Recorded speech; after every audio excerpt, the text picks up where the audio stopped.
My name is Jean Brugger, and I live in San Juan del Sur, Nicaragua. I've been here for 18 years, and am the founder of the Fundación Jean Brugger, which is a foundation that promotes education both in young people and in the community. The reason I started this foundation was because I could see that the greatest need probably here, aside from health, of course, is education. That the young people were not able to get an advanced education because of the lack of money in their families. So this is a way to help them pursue their goals. I retired from my position as parish nurse coordinator at Deaconess Health Services in St. Louis in 1995. I wasn't ready to enter a retirement home.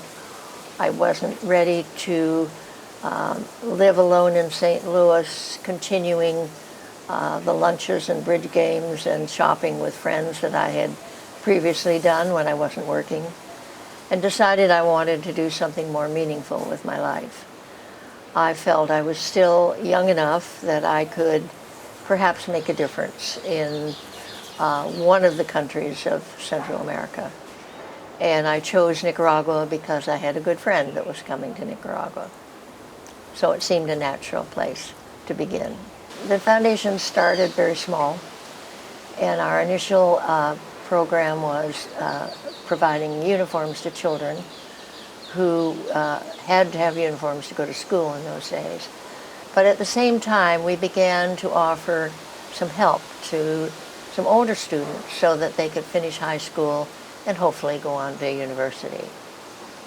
The uniform project kind of fell to the wayside as the laws changed and uniforms were not required. So we began to concentrate more and more on the scholarship program.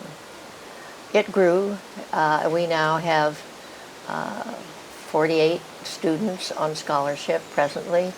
We've graduated over 70 from university. As time went on, it seemed that our student population became more females than more males, and we always wondered why that was, because the normal woman in Nicaragua, like many areas of the world, is expected to stay at home, to take care of the children, to do the laundry, to do all the housewifely things that women do. And so it was somewhat surprising for us to see how many young women did not want to assume that role, at least not at a young age. Some have certainly married and had children, but they have a wonderful system here in Nicaragua that the family is close.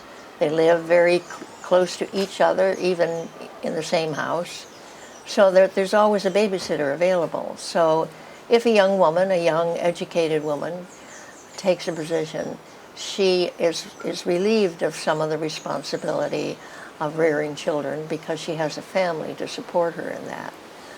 So more and more of young women began applying at the foundation and going into very different careers. Architecture, engineering, accounting, business administration, not the typical female roles that in my generation women assumed, such as nurses, secretaries, receptionists.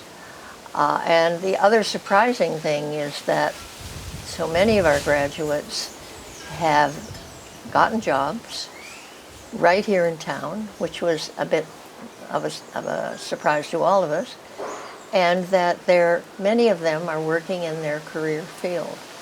So it's wonderful to see that they are receiving the benefits of having spent time in high school and university and preparing themselves, and then being able to pursue the career that they really were heading for. It is amazing to me how when we first meet them, they're very shy, very quiet, very nervous about being around someone like me, a North American, that they've heard stories about, and whose Spanish is unusual. They matured and became much more outgoing, much more able to express themselves, even in public, in presentations. They became very poised young people. And it was just amazing to see that transformation from these timid young people to these young adults with this wonderful view of the world, that they had a place in it and that they were fully capable of taking that place.